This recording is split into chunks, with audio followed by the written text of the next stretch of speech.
आप कराएं please. Mic on कर लीजिए अपना। कमर गर्दन सीधी करेंगे, 3 बार ओम का उच्चारण करेंगे। ओ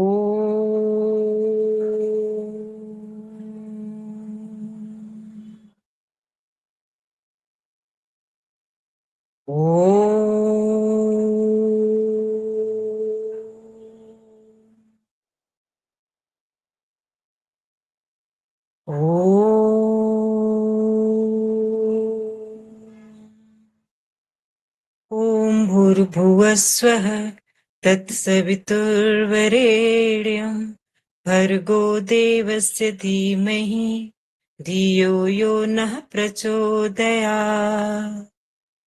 ॐ त्र्यम्बकं यजामहे सुगन्धिं पुष्टिवर्धनम् उर्वारुकमिव बन्धनात् मृत्युर्मुक्षीयमामृतात्।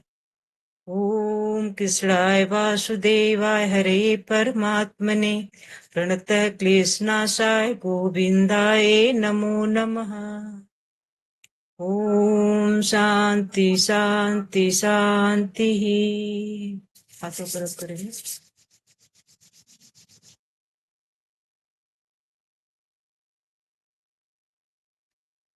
चलिए,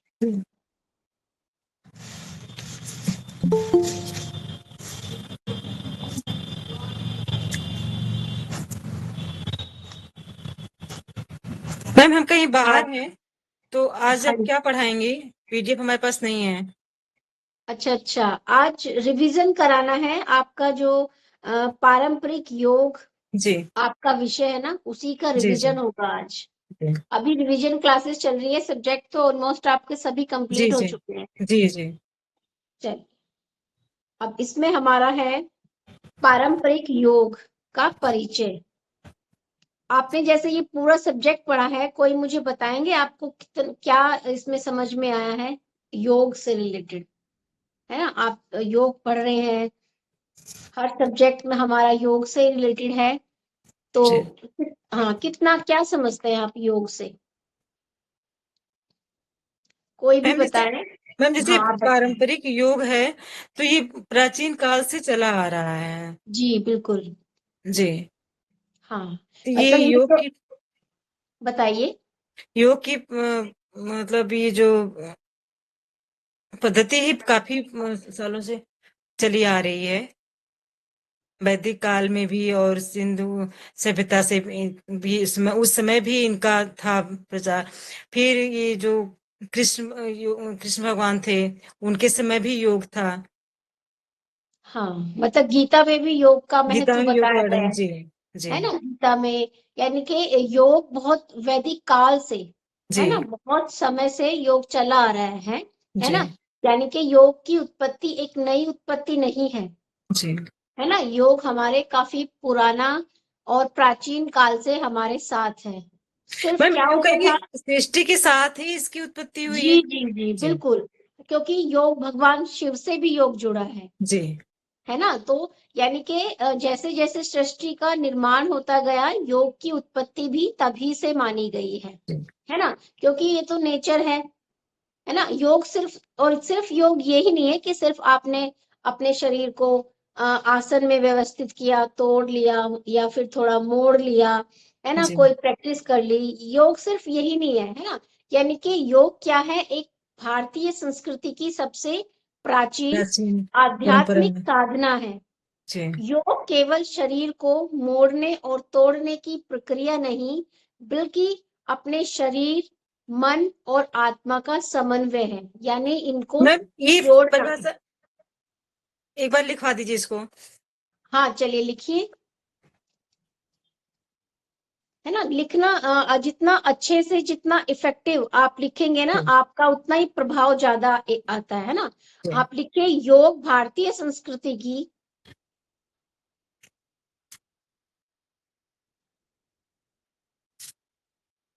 जी सबसे प्राचीन आध्यात्मिक साधना है।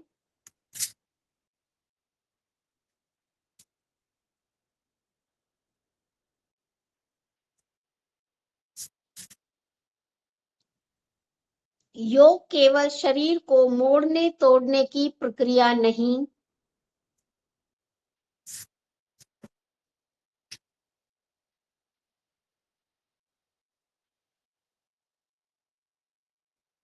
बल्कि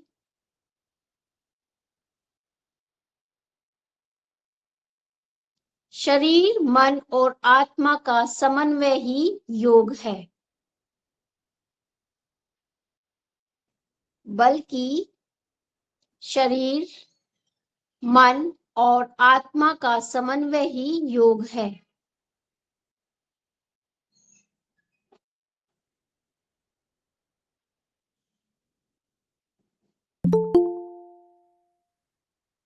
योग शब्द संस्कृत की युज धातु से बना है, जिसका अर्थ है जोड़ना। योग शब्द संस्कृत की युज धातु से बना है, जिसका अर्थ है जोड़ना, एक करना या समाहित करना।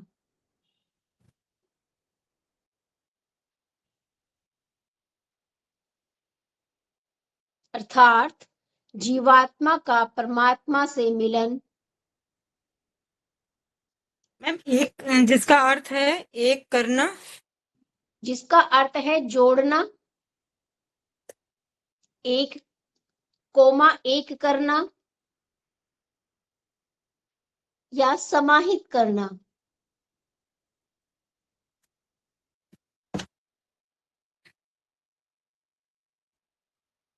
अर्थात जीवात्मा का परमात्मा से मिलन। सामाहिक, समाहित, समा समाहित, लेना, समाहित, समाहित करना। जी। अर्थात जीवात्मा का परमात्मा से मिलन।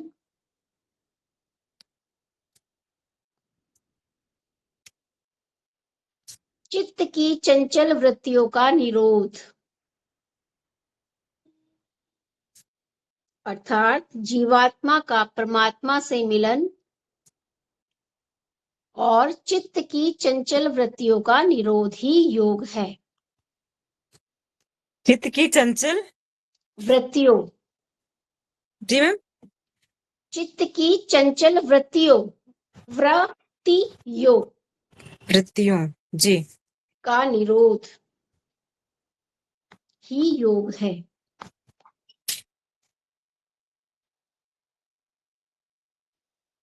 चलिए अब परिचय देखते हैं पारंपरिक योग का। ठीक है, अब जैसे जी, भगवान शंकर के बाद वैदिक ऋषि मुनियों से ही योग का प्रारंभ माना जाता है ना। आपका जो ये विषय है पारंपरिक योग, इसमें इंट्रोडक्शन में क्या है, यानी कि भगवान शंकर के बाद वैदिक ऋषि मुनियों से ही योग का प्रारंभ माना जाता है, क्योंकि वो क्या करते थे, वो ध्यान साधना समाधि में जाते थे, जो ऋषि मुनि होते थे, है ना। यानी कि अपने परमात्मा से, उनको परमात्मा से मिलन, है ना। बाद में कृष्ण, महावीर और बुद्ध ने अपना इसी तरह से विस्तार दिया, यानी कि योग का इसी तरह से विस्तार दिया है।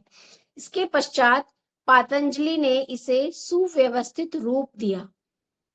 इस रूप को ही आगे चलकर सिद्ध पंथ, शैव पंथ, नाथ पंथ, वैष्णव और शाक्त पंथियों ने अपने अपने तरीकों से विस्तार किया, है ना। यानी कि जो पहले ऋषि मुनियों ने पुराण लिखी, उन्होंने उसको महर्षि पातंजलि ने पढ़ा और उसको योग को एक सुव्यवस्थित रूप दिया, ताकि सभी योग को जान पाए, है ना। फिर इसको अलग अलग रूप में इन सब ने अपने अपने तरीके से विस्तार से एक्सप्लेन किया, समझाया। योग के बिना विद्वान का कोई यज्ञ कर्म सिद्ध नहीं होता। वह योग क्या, योग चित्त वृत्तियों का निरोध है और कर्तव्य कर्म मात्र में व्याप्त है।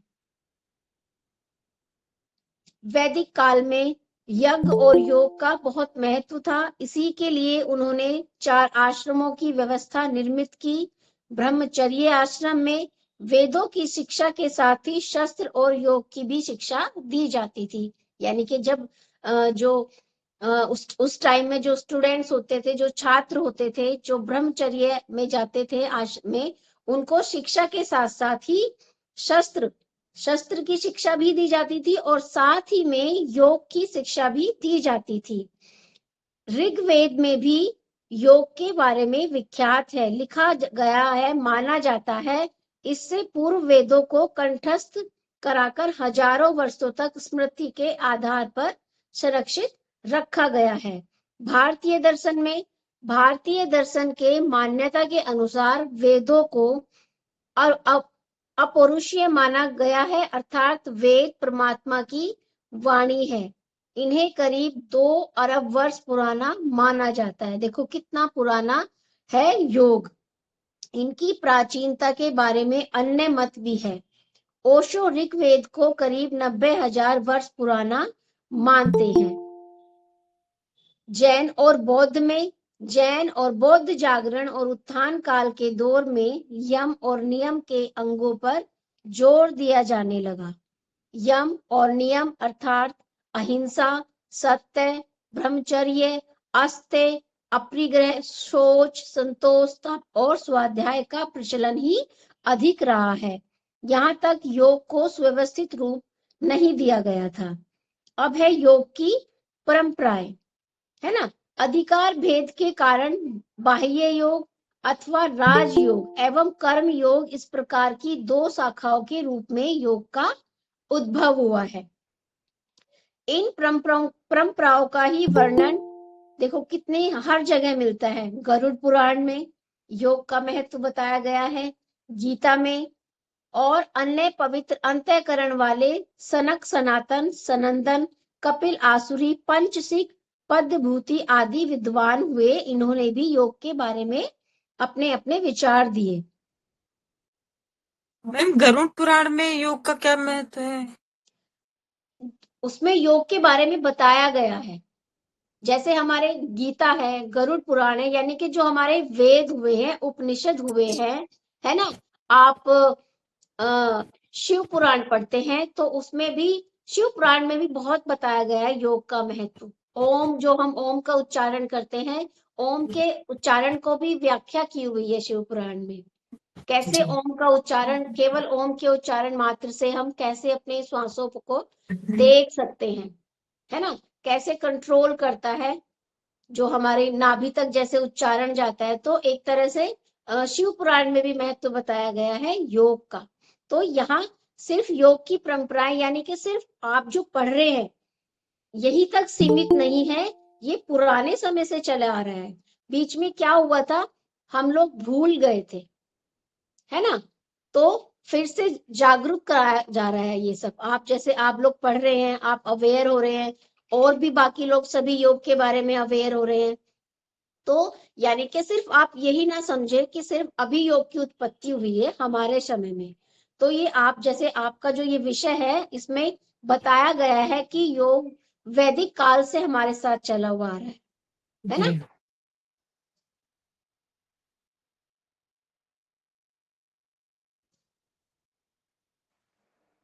देखो गीता में जैसे, अर्थात अब मैंने सर्वप्रथम इस अविनाशी योग का विश्ववासन के प्रति उपदेश किया। विश्व समान यानी कि अपने पुत्र मनु से कहा और मनु ने पुत्र इक्ष्वाकु से कहा। इस प्रकार परंपरा से प्राप्त यह योग राज ऋषियों द्वारा जाना गया, किंतु इसके बाद यह लुप्त हो गया। तू मेरा प्रिय भक्त व सखा है, इसलिए वही पुरातन योग आज मैंने तुझे बताया, है ना। यानी कि मनु जब हुए थे तब भी उस टाइम में योग था। वेदों में योग का क्या स्वरूप है? वेद भारतीय संस्कृति का सबसे प्राचीन ग्रंथ है। अब वेद में देखते हैं योग को कैसे लिखा गया है। सृष्टि के आरंभ में अग्नि, वायु, आदित्य और अंगिरा 4 ऋषियों को परमात्मा ने वेद का ज्ञान प्रदान किया। साथ ही योग विद्या का भी वर्णन किया। उन ऋषियों ने भी वैदिक मंत्रों के दर्शन से पूर्व योग साधना अवश्य की होगी। इसीलिए वेदों में कई जगह पर योग की चर्चा की गई है ना। यानी कि जब हमारे वेदों की उत्पत्ति हुई जिन लोगों ने हमारे वेदों को लिखा है, तो कहीं ना कहीं वो भी योग को जानते थे, उनको योग का ज्ञान रहा होगा, तभी उन्होंने हमारे वेदों में योग का जिक्र किया है ना।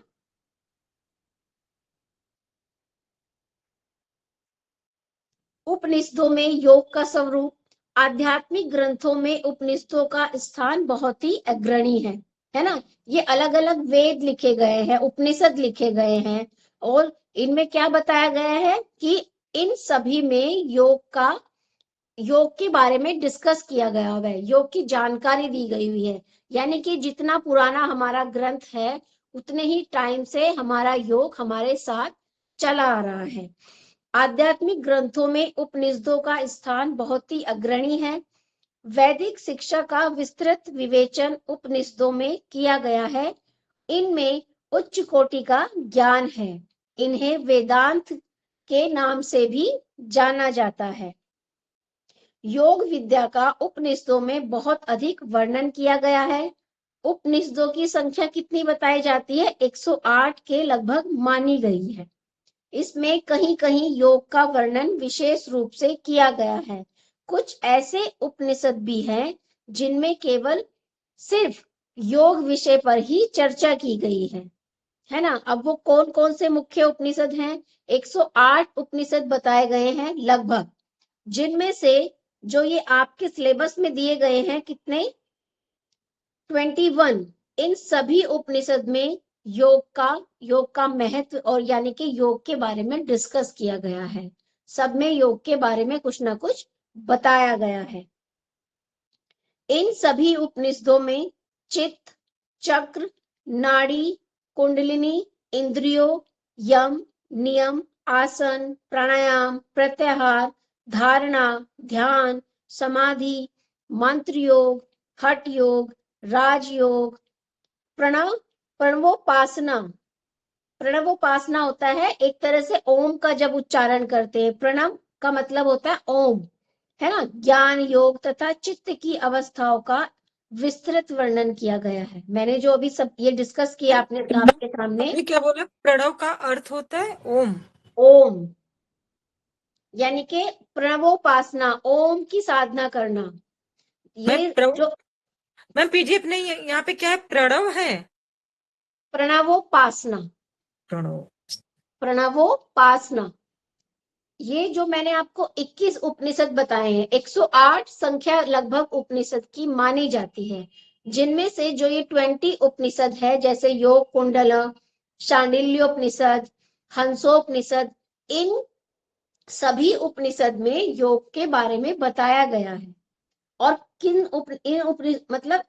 सभी उपनिषदों में क्या चर्चा की गई है, किन किन टॉपिक को बताया गया है, जैसे चित्त के बारे में, चक्रास के बारे में, नाड़ियों का वर्णन किया गया है ना, इंद्रियों का वर्णन किया गया है, यम, नियम, आसन, प्राणायाम, प्रत्याहार, कहीं ना कहीं ये सभी इन उपनिषदों में इनके बारे में जुड़ा हुआ है, ज्ञान मिलता है। यानी कि इनमें ये जो इतने उपनिषद है, इनमें इन सभी को का वर्णन किया गया है ना। तो यानी कि उपनिषद में भी योग का वर्णन किया गया है।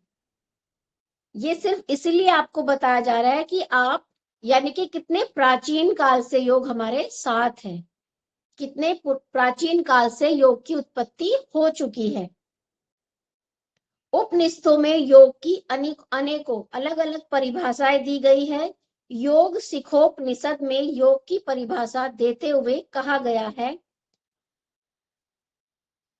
प्राण और अपान की एकता, रज रूपी कुंडलिनी की शक्ति, रेत रूपी आत्म तत्व का मिलन, सूर्य स्वर व चंद्र स्वर का मिलन, है ना। सूर्य स्वर, आप जो ये नाड़ियां पढ़ते हैं, है ना, जिनमें से 3 नाड़ियां विशेष बताई जाती हैं, और जीवात्मा परमात्मा का मिलन योग है ना। देखो पूरा ही बता दिया है हमारी कुंडलिनी शक्ति। कल मैंने बताया था, डिस्कस किया था कि कुंडलिनी शक्ति क्या होती है ना। हमारे मूलाधार चक्र में समाहित रहती है। कुंडलिनी क्यों कहा गया है? क्योंकि ये एक सर्पाकार उसमें रहती है, संचय होती है, और ये इसका जागरण होता है। फिर जब ये जागृत होती है, यानी कि जब हम पूरे चक्रार से होकर गुजरते हैं, सहस्रार चक्र पे जब जाकर मिलन होता है, तब कहते हैं कि कुंडलिनी शक्ति का जागृत होती है, जागरण होता है उसका उस टाइम। तो यानी कि जब इन सबको, जो हमारा योग सिखोपनिषद है, इसमें प्राण, अपान, कुंडलिनी शक्ति, सूर्य स्वर, चंद्र स्वर, जीवात्मा परमात्मा के मिलन को योग कहा गया है। ठीक है। इसी प्रकार कठोपनिषद में योग की परिभाषा क्या दी गई है? कठोपनिषद में जब पांचों इंद्रियां मन के साथ स्थिर हो जाती है, जब हमारी पांचों इंद्रियां, ठीक है, कठोपनिषद में क्या बताया गया है? जब पांचों इंद्रियां मन के साथ स्थिर हो जाती है, बुद्धि की कोई चेष्टा नहीं करती, उस स्थिति को परम गति कहते हैं। इंद्रियों की स्थिर धारणा योग की अवस्था है। इस स्थिति को प्राप्त हुआ योगी प्रमाद रहित हो जाता है।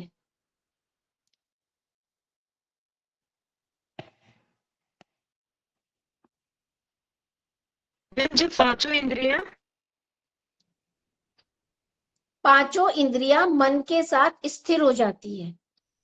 जब पांचों इंद्रियां मन के साथ स्थिर हो जाती है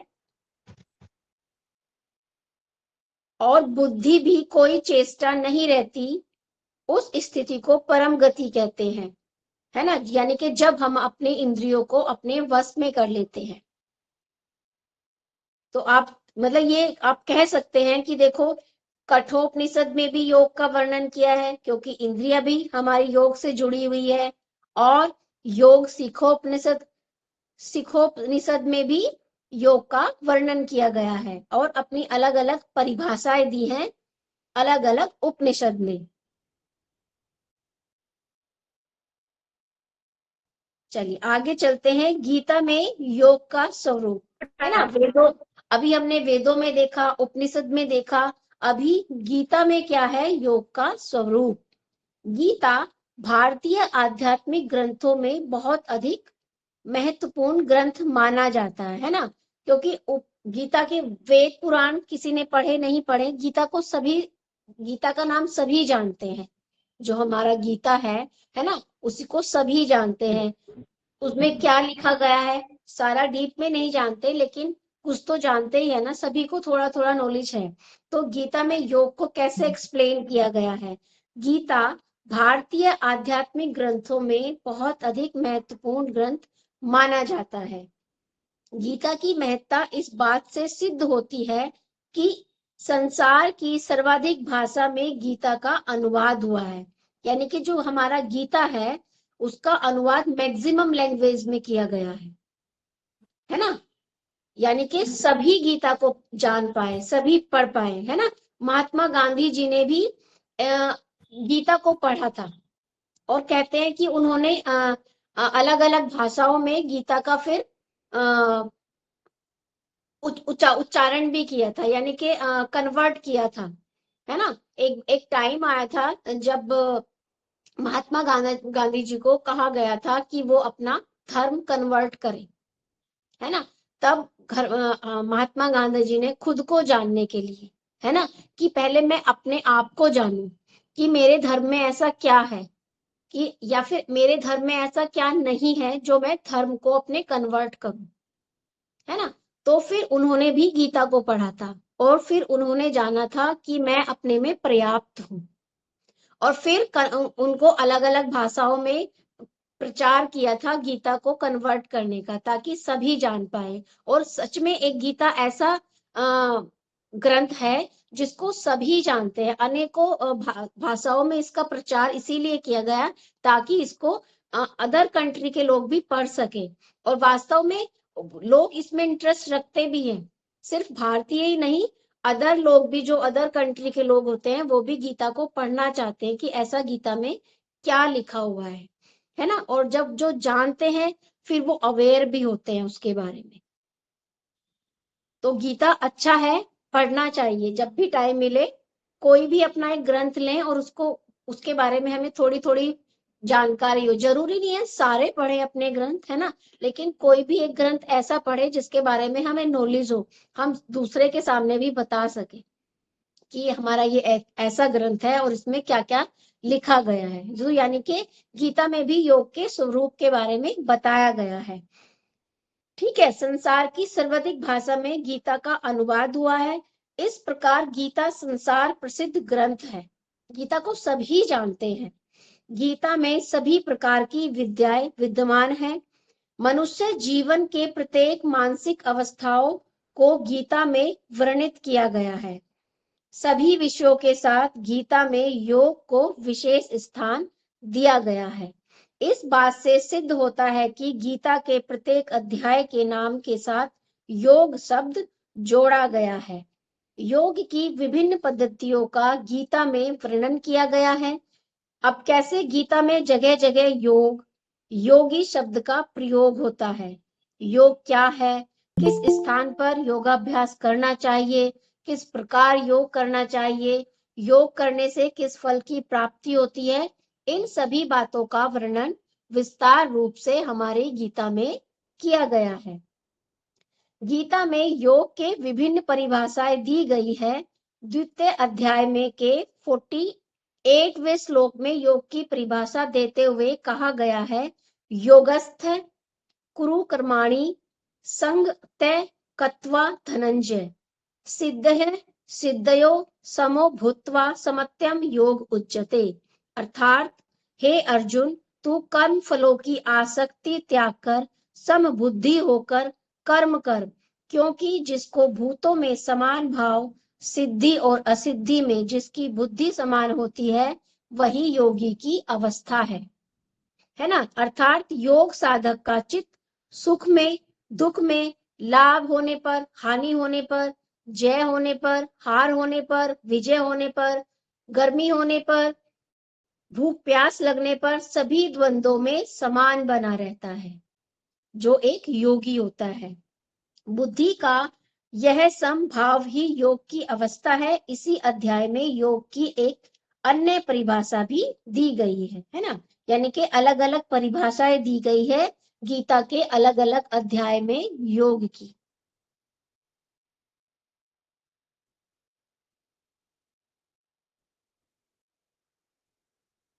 अब पुराणों में कैसे बताया गया है योग का स्वरूप, है ना, आप पढ़ा भी होगा आपने, गीता का जो आपने बताया, पुराणों में कैसे योग के स्वरूप को बताया गया है। अब आप देख सकते हैं कितने तो हमारे ग्रंथ हैं, है ना, यानी कि उपनिषद अलग है, फिर गीता अलग है, पुराण अलग है, और सभी में योग का वर्णन किया गया है, योग की व्याख्या की गई है। पुराणों में कैसे व्याख्या की गई है, पुराणों में योग का अत्यधिक वर्णन मिलता है। पुराणों का प्राचीन काल से ही प्राचीन काल से ही माना जाता है, जिसके कई प्रमाण मिलते हैं। जैसे अथर्ववेद में कहा गया है, उद्गम अर्थात एक युज साम और अथर्ववेद के साथ ब्रह्मा ने पुराणों का पुराण में भी योग को क्या कहा गया है, पुराणों की रचना महर्षि वेद व्यास जी के द्वारा मानी जाती है। पुराणों में कथा वाचन किया जाता है, यहीं से कथा परंपरा प्रचलित हो गई। इन पौराणिक कथा वाचकों को गुजरात और महाराष्ट्र में पुराणी तथा उत्तर भारत में व्यास के नाम से पुकारते हैं।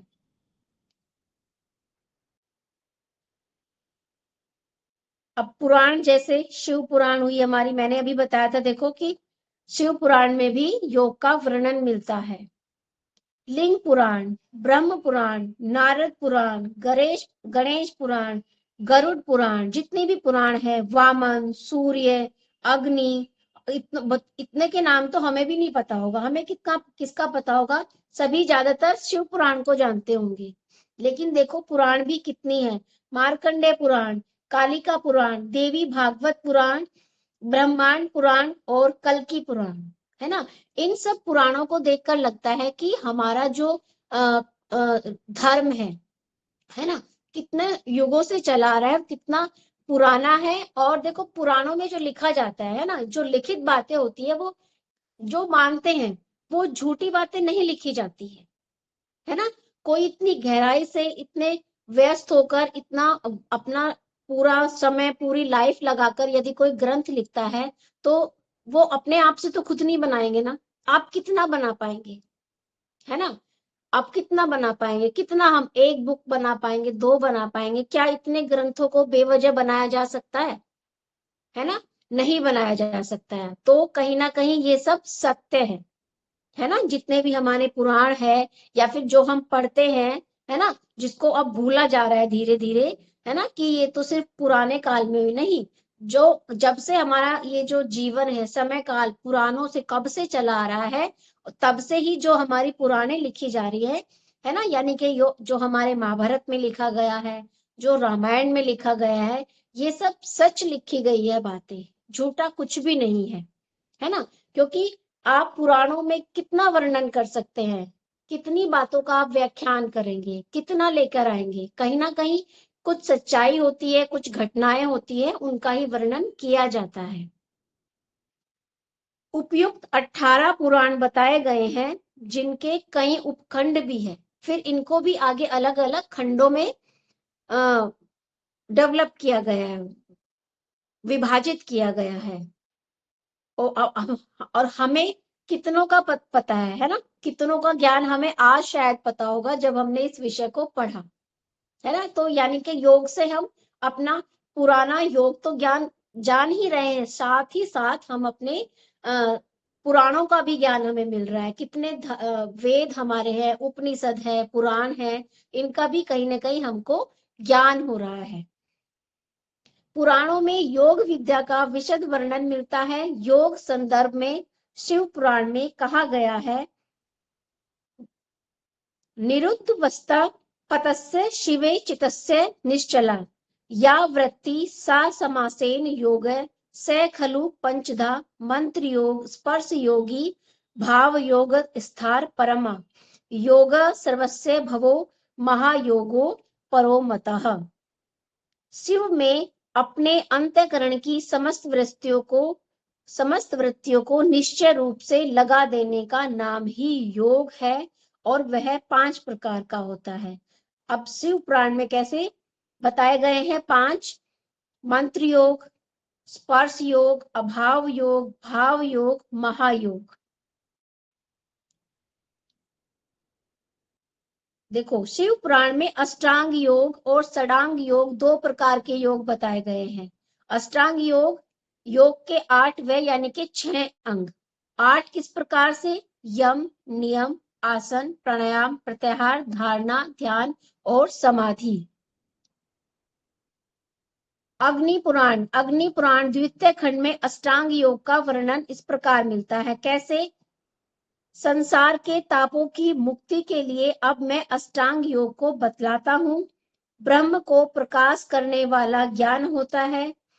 उस ब्रह्म में चित्त की एकाग्रता के होने को ही योग कहा जाता है ना। यानी कि कैसे अग्नि पुराण में वर्णन है, शिव पुराण में कैसे वर्णन है, नारद पुराण में कैसे वर्णन है, फिर मत्स्य पुराण में कर्म योग की प्रधानता दी गई है। इसमें कर्म योग सहस्त्र ज्ञान योग से भी कहीं अधिक महत्वपूर्ण माना गया है ना। कर्म योग को अभी भी कहते हैं कि आपको कर्म योग करना चाहिए, उसी से वह परम पद प्राप्त होता है। कर्म ज्ञान से उद्भूत होने वाला ब्रह्म है, ज्ञान कर्म है, उद्भव होने वाला नहीं है। इसलिए कर्म योग की उपासना ही सर्वश्रेष्ठ है। पारंपरिक योग के प्रकार। योग के 8 पारंपरिक प्रकार बताए गए हैं, जैसे मंत्र योग, हठ योग, राजयोग, कुंडलिनी योग, कर्म योग, ज्ञान योग, भक्ति योग और ध्यान योग। कल मैंने इन सबको आपको बताया था और इनमें अंतर भी आपको नोट डाउन कराया था, तो इसकी आवश्यकता नहीं है। आगे बढ़ते हैं।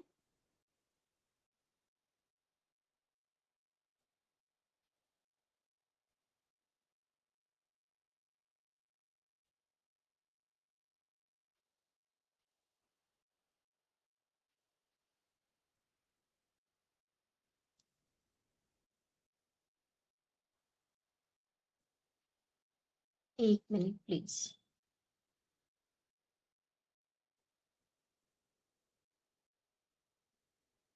मैम अग्नि पुराण में क्या महत्व है योग का? एक मिनट मैं भी बताती हूँ। मैं थोड़ा नीचे चली गई हूँ आपकी पीडीएफ में ना, वापस जाते हैं।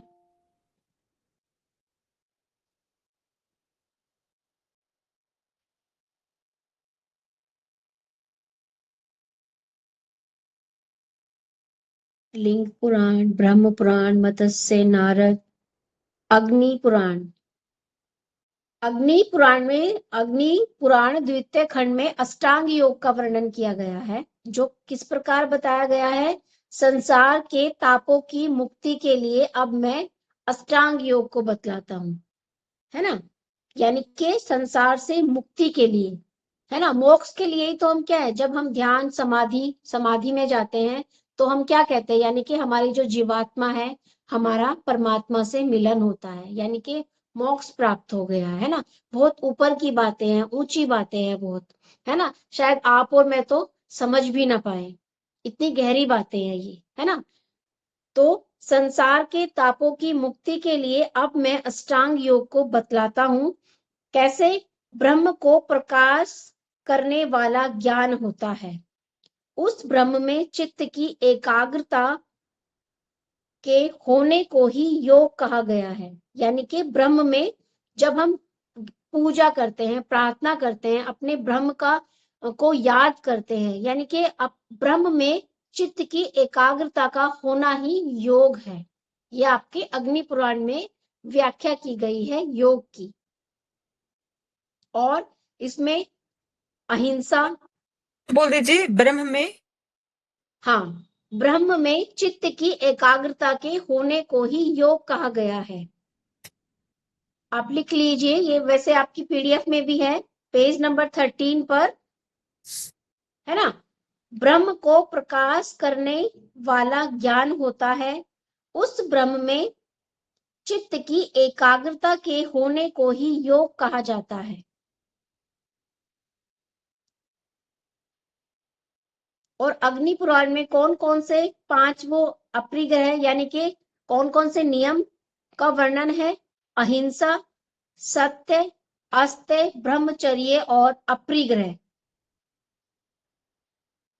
है ना। ये हमारे नियम के अंदर आते हैं, हमने यम नियम पढ़ा था ना। चलिए, हाँ, इसमें लिखा भी है, देखो 5 यम होते हैं। इसके बाद आसन पर बैठकर अपना शरीर और गर्दन को समान अवस्था में अचल और स्थिर होना इसी चाहिए। इसी प्रकार प्राणायाम, प्रत्याहार, धारणा, ध्यान और समाधि का भी वर्णन किया गया है। यानी कि इन सब का वर्णन हमारे अग्नि पुराण में किया गया है। अब योग के 8 पारंपरिक प्रकार बताए गए हैं, है ना, जिनको हम कल डिस्कस कर चुके हैं। इसलिए अभी थोड़ा आगे चलते हैं ताकि पूरा रिवाइज हो जाए हमारा। एक मिनट।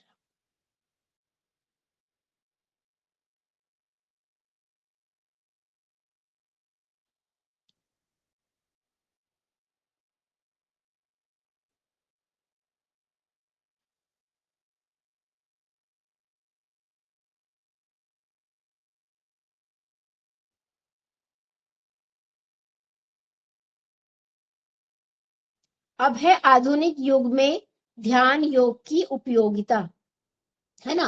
क्या उपयोगिता है। योग के द्वारा शारीरिक ही नहीं बल्कि उत्तम मानसिक स्वास्थ्य को भी प्राप्त करने में पूरी पूरी सहायता मिलती है ना। यानी कि आप अपने आप को, अपने आप सिर्फ हेल्दी ही नहीं रह पाते, आपका जो मन है ना, यानी कि आपका मानसिक स्वास्थ्य भी स्वस्थ होता है, हेल्दी होता है। पोषण और विकास के लिए उपयुक्त चेतना और शक्ति भी प्राप्त होती है। मानसिक शक्तियों के योग के विषय में रुचि जागरण का कारण आधुनिक समाज में मानसिक तनावों की वृद्धि एवं रोगों की दर में वृद्धि होना है ना।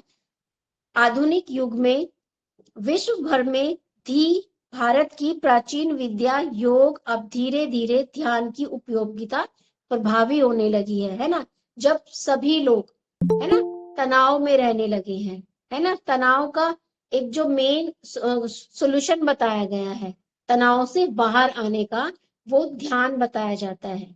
यानी कि ध्यान में जाना, ध्यान लगाना, कुछ देर के लिए ध्यान, स्थिर होकर बैठना, एकाग्र होकर बैठना, किसी भी एक बिंदु पर फोकस करना, है ना। भले ही अपनी आप श्वासों पर नियमन करें, अपनी श्वासों की गति का नियमन करें, है ना। जब आप करते हैं और आप धीरे धीरे प्रैक्टिस में आते हैं तो आपको फील होता है अपने आप ही अंदर से, अच्छा आपको आप अनुभव करते हैं, है ना। और आपकी जो तनाव होता है वो कहीं ना कहीं रिलीज होता है, आप रिलैक्स फील करते हैं पहले से। आप जब भी आप ध्यान में जाएं, है ना, या फिर अपने लिए आप अपने सिर्फ श्वासों पर ही ध्यान केंद्रित करके देखें 2 मिनट के लिए, 3 मिनट के लिए। और जब आप बाहर आते हैं, है ना, जब आप अचेतन से चेतन अवस्था में आएंगे, सिर्फ 2 से 3 मिनट के लिए जब आप ध्यान में जाएंगे, आप अचेतन हो जाते हैं और फिर आप चेतन मन में आते हैं, तब आप बहुत रिलैक्स फील करते हैं, एक ऊर्जा, एक एनर्जी फील करते हैं अपने भीतर। तो यही जो एनर्जी होती है यही हमें तनाव मुक्त करती है ना। क्योंकि पूरा हमारे शरीर में एक ऊर्जा बहती रहती है, प्रवाहित होती रहती है। सिर्फ वो हमें सोचना है कि हमें अपनी ऊर्जा कहाँ लगानी है ना। ये एनर्जी तो है आप जो अपने कामों में लगाते हैं, तो ये आप पे डिपेंड करता है, आप अच्छे कामों में अपनी ऊर्जा व्यस्त कर रहे हैं या बुरे कामों में आप ध्यान व्यस्त किस कर रहे समय हैं। लगाया जाता है? क्या कह रहे हैं मैम? ध्यान किस समय लगाया जाए?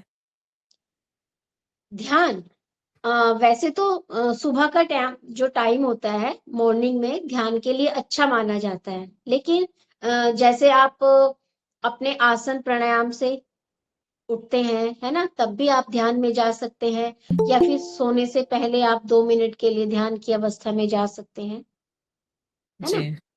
हाँ, आराम से बैठे, जैसे आप आराम से बैठ सकते हैं, और फिर कोशिश करें आज खुद से जाने की कोशिश करें।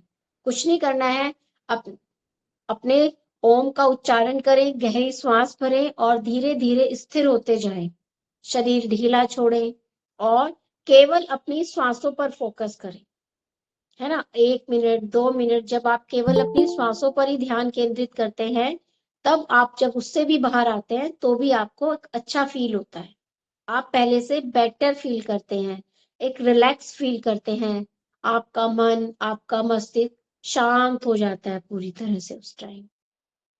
तो जरूरी नहीं है बहुत लंबा ध्यान करें, आप 2-2 मिनट से भी स्टार्ट कर सकते हैं अपने आप को, अपने मन को, अपने मस्तिष्क को हेल्दी रखने के लिए, स्वस्थ रखने के लिए।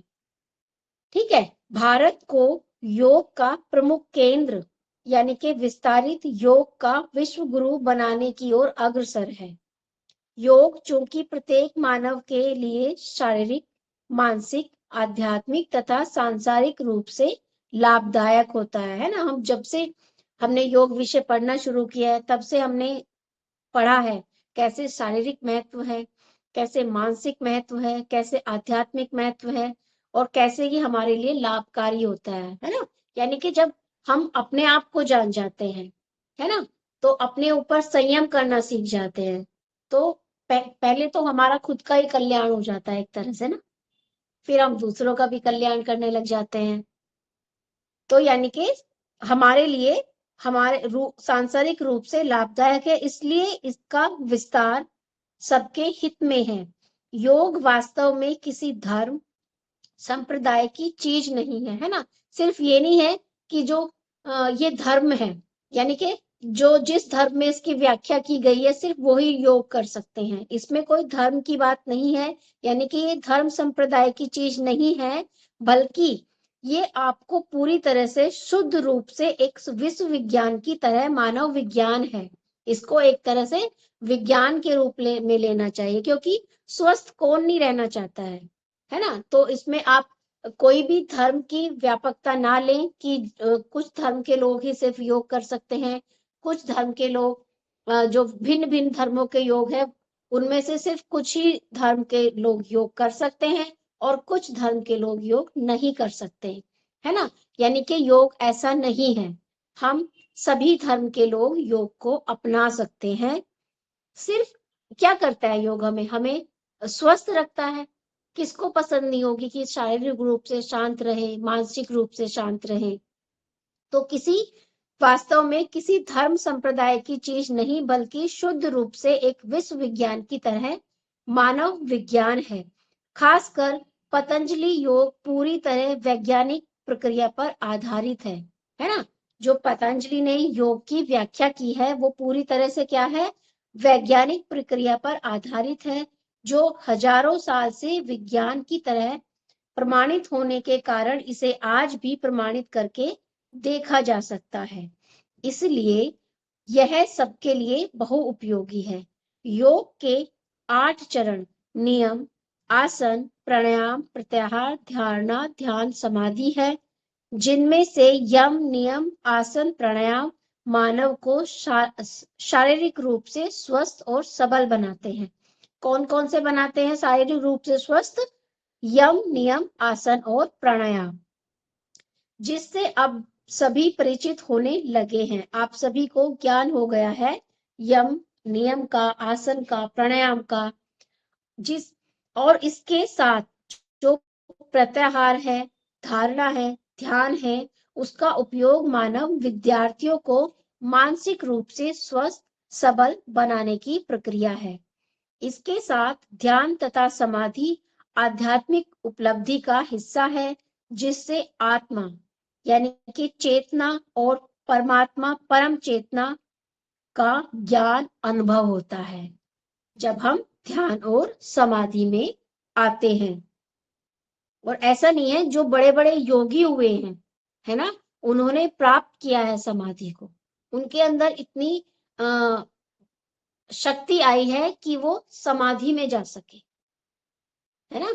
जो जिन्होंने वाकई जो योग के ऊपर चले हैं, है ना, जिन्होंने इन सबको अपनाया है, जो सभी नियम है ना, ये भारत में ही हुआ है। और अभी आजकल के दौर में भी ये सब हुआ है ना। जब आप किसी योगी के बारे में जानेंगे जो योग के रास्ते में चले हैं, जिन्होंने रियल में ध्यान किया है, समाधि लगाई है, तो उन्होंने वास्तव में मोक्ष की प्राप्ति की है। भारत की प्राचीन विद्या योग अब धीरे धीरे पुनः विश्व भर में विस्तारित प्रभाव होने लगा है ना। यानी कि फिर से जो हमारी एक प्राचीन विद्या है जो धीरे धीरे लुप्त हो चुकी थी, वो पुनः विश्व भर में विस्तारित प्रभावी होने लगी है। भारत को योग का प्रमुख केंद्र और योग का विश्व गुरु बनाने की ओर अग्रसर है। चूंकि प्रत्येक मानव के लिए शारीरिक, मानसिक, आध्यात्मिक तथा सांसारिक रूप से लाभदायक है, इसीलिए इसका विस्तार सबके हित में है। योग वास्तव में किसी धर्म संप्रदाय की चीज नहीं, बल्कि शुद्ध रूप से एक विश्व विज्ञान की तरह मानव विज्ञान है। खासकर पतंजलि योग पूरी तरह वैज्ञानिक प्रक्रिया पर आधारित है, जो हजारों सालों से विज्ञान की तरह प्रमाणित होने के कारण इसे आज भी प्रमाणित करके देखा जा सकता है। यानी कि जो पतंजलि में योग के बारे में लिखा गया है वो पूरी तरह से प्रमाणित है, इसीलिए यह सबके लिए बहुउपयोगी है। योग के 8 चरण, यम, नियम, देखो कितना बार बार डिस्कस किया गया है इन सभी 8 चरणों को, जिनमें से यम, नियम, आसन, प्राणायाम मानव को शारीरिक रूप से स्वस्थ रखते हैं। और अब सभी परिचित, ये रिपीट हो गया है ना इसमें ना। आधुनिक मनुष्य के लिए योग ध्यान बहुत ही जरूरी हो गया है, क्योंकि आज के आधुनिक दुनिया और जटिल जिंदगी में यदि आप मानसिक तनाव मुक्त जीवन के साथ ही शारीरिक रूप से स्वस्थ रहना चाहते हैं, यानी कि सिर्फ आपको शारीरिक स्वास्थ्य की जरूरत नहीं है, आपको मानसिक स्वास्थ्य की भी उतनी ही जरूरत है ना। आप पूरी स्वस्थ है, हेल्दी है, लेकिन आपके मन में विचार आते रहते हैं, है ना, आप बुरे विचारों को सोचते रहते हैं, तो वो इसीलिए आपके मानसिक स्वास्थ्य को भी स्वस्थ रखने के लिए योग का महत्व बताया गया है। यानी कि आधुनिक काल में योग को और अधिक महत्व बताया गया है, जब आज की भाग दौड़ की लाइफ में जब मनुष्य बहुत ज्यादा उलझ गया है ना। मैम यही क्वेश्चन था हाँ कि जैसे बताइए। कि डिप्रेशन में अगर आदमी जा रहा है, निराशा उसके अंदर आ रही है, तो उसको बिल्कुल। कैसे दूर किया सकते हैं? हाँ, आप योग से ध्यान से वो आप जो वो व्यक्ति है जो डिप्रेशन में आ रहा है ना, जी, जब वो ध्यान में आएगा, ध्यान में जाए, तो वो अपने आप को हेल्दी कर सकते हैं, है ना। जी, तनाव में जाना क्या होता है, यानी कि निगेटिव सोचना, जी, है ना। हमेशा निगेटिव घटनाओं के बारे में सोचना, या फिर अपने लिए सिर्फ यही सोचना कि कुछ गलत होने वाला है। निगेटिव थॉट्स जब मन में आते रहते हैं, जी, उनको खत्म करना। जब आप ध्यान में आते हैं ना, तो कहीं ना कहीं जो आपकी निगेटिव थॉट्स होते हैं, वो वो नष्ट हो जाते हैं।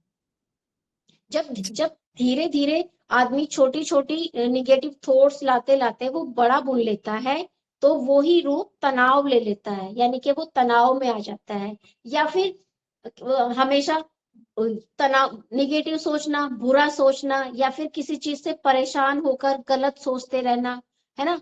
कोई अपने बच्चे से परेशान है, अपनी फैमिली से परेशान है, तो देखो, तनाव एक सॉल्यूशन नहीं हुआ, है ना।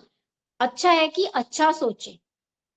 जब हम अच्छा सोचते हैं अपने परिवार के बारे में, अपने बच्चों के बारे में, है ना, तो उनको वो रिजल्ट सामने भी आते हैं। आपकी सोच पर कहीं ना कहीं बहुत कुछ डिपेंड करता है कि आप कैसा सोचते हैं। जब आप अच्छा सोचते हैं तो आपको अच्छे रिजल्ट सामने आते हैं, है ना। जब आपकी इच्छा कहीं ना कहीं रही होगी कि आपको योग को पढ़ना है ना। आप बताएं मुझे, कभी आपने लाइफ में सोचा था कि मैं योग की तरफ जाऊंगी? मैम हमने तो नहीं सोचा था। नहीं सोचा था।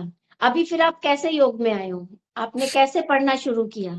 मैम हमें एक कालिंदी मैम हमारी फ्रेंड है, हमारे साथ पढ़ी हुई हैं, उनसे मुलाकात हुई तो उन्होंने फिर हमसे हमें बताया इसके बारे में। तो तो कैसे जागृति हुई आपके मन में कि मैं भी इसको पढूं? मैम उन्होंने बताया ना कि मतलब योग पढ़ने के बाद में मतलब एक एनर्जी मिलती है, किसी भी मतलब समस्या को संभाल सकते हो, मन हाँ, शांत रहता तो है, तो भले ही इसीलिए हमारा आपने इंटरेस्ट बढ़ा। हाँ, तो भले ही आपने डायरेक्ट योग के बारे ना सोचा हो, आपने उस जी, एनर्जी के बारे में सोचा हो जी, कि एक एनर्जी ऐसी मेरे पास हो जिससे मुझे हाँ, अच्छा फील हो, है ना। जी, तो ये सब जुड़ता है कहीं ना कहीं, है ना। जो जी, हमारे थॉट्स है, हमारे विचार होते हैं, ये सच है, हम जैसा सोचते हैं तो हमें ऐसे रिजल्ट्स मिलते हैं, है ना। जी, भले ही हमने सिर्फ आपने यही सोचा हो कि आप खुद को स्वस्थ रख पाए, जी। है ना, या फिर अपने पहले तो आप। मैम योग के बारे में सिर्फ यही पता था कि जो एक्सरसाइज होती है वही योग है, हाँ, लेकिन और जब अभी उसको देखो, पढ़ने लगे तब इसके बाद समझ में आया, तो फिर अच्छा लगने लगा। अच्छा लगने लगा, और देखो कितना गहरा है वास्तव में, जी, जी, है ना। अभी जब ये जो सब्जेक्ट है, विषय है, जिसमें आज हमने पारंपरिक योग को पढ़ा, है ना, यानी जी, कि कितने पुराने टाइम से चला आ रहा है, ये आज का नहीं है। तो इसको ऐसा भी नहीं कि इसको सिर्फ ऊपरी ऊपरी ज्ञान से हम पहचान सकते हैं, है ना। जी, यानी कि कितना ज्ञान इसके भीतर है, कितना है नॉलेज है इसके अंदर, है ना। सिर्फ एक उपनिषद भी पढ़े, एक ग्रंथ भी पढ़े, एक ना एक कहीं ना कहीं आपने पूरा ये पढ़ा आज योग के बारे में, तो सिर्फ आपके मन में एक इच्छा हुई होगी, किसी भी एक ग्रंथ को पढ़ने की इच्छा, जी, है ना।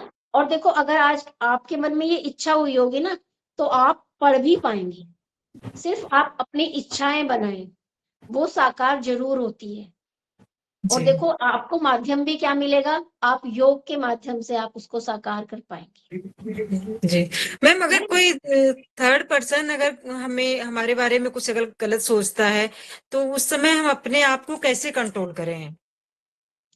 देखिए, गलत सोचना, ऐसा क्या कहा जाता है, जो हमारे बारे में, हमारे लिए निगेटिव थॉट्स रखते हैं, गलत जी, सोचते हैं, तो जी, वो कहीं ना कहीं हमारी एनर्जी को, जो हमारे भीतर ऊर्जा है, उसको बढ़ाने में हमारी हेल्प करते हैं।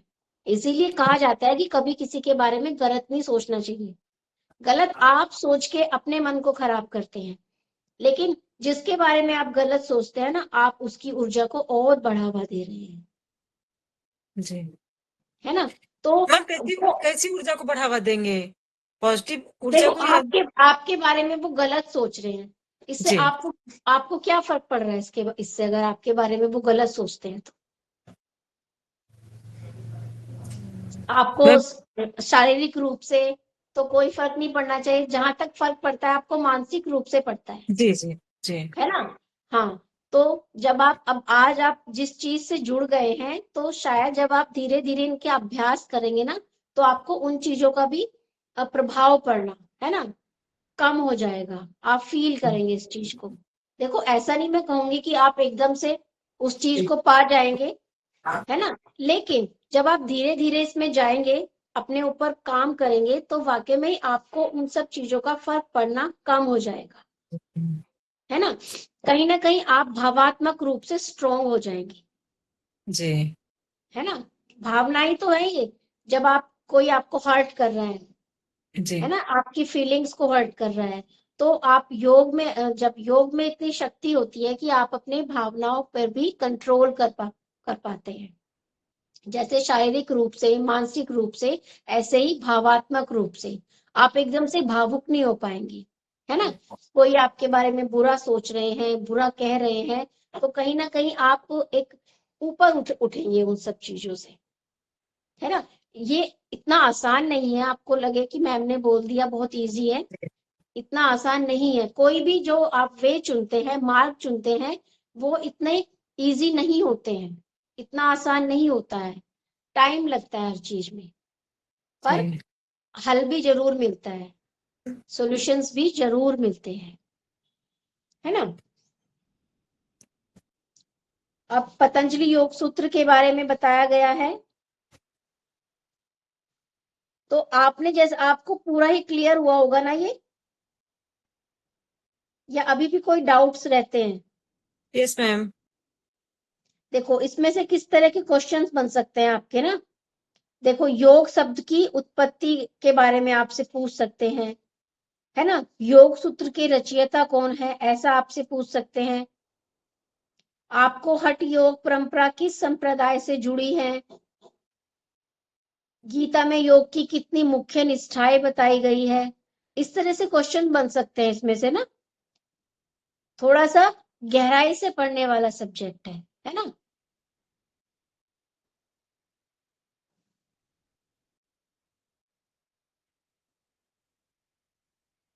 एक मिनट मैम।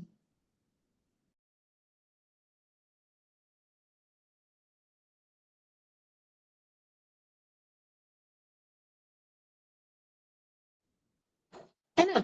आप जैसे पारंपरिक योग की उत्पत्ति एवं विकास का विस्तार से वर्णन कीजिए, थोड़ा इसलिए मैं आपको बता रही हूँ मैम ये ताकि, सब रिटर्न में आएगा नहीं, ये क्वेश्चंस आ सकते हैं आपसे इस तरह के ना, थोड़ा सा सब्जेक्ट अलग है, डिफरेंट है, इसलिए मैंने थोड़ा सा क्वेश्चंस का पैटर्न आपको बताया कि इस तरह से क्वेश्चंस आपसे पूछे जा सकते हैं, है ना? वेद, उपनिषद और गीता में योग के स्वरूप की विवेचना कीजिए। जी चलिए, है ना, राजयोग, कर्म योग की परंपराओं को या फिर इनमें डिफरेंस बताइए, तुलनात्मक अध्ययन बताइए, हठ योग परंपरा एवं उसके प्रमुख ग्रंथों पर प्रकाश डालिए। तो इस टाइप के क्वेश्चंस बन सकते हैं आपके इस सब्जेक्ट से। बाकी बहुत अच्छा सब्जेक्ट है, आप पढ़े अच्छे से, और आई होप आप सभी को क्लियर भी हुआ होगा, है ना कहीं अपने पुराण के बारे में ज्ञान भी हुआ है योग के साथ साथ। चलिए, तो क्लास को यहीं पर एंड करते हैं अपनी। थैंक यू आप सभी का। फिर भी कोई क्वेश्चन रहता है, कोई क्वेरी रहती है, तो आप पूछ सकते हैं, ठीक है मैम? चलिए, ओके, थैंक यू।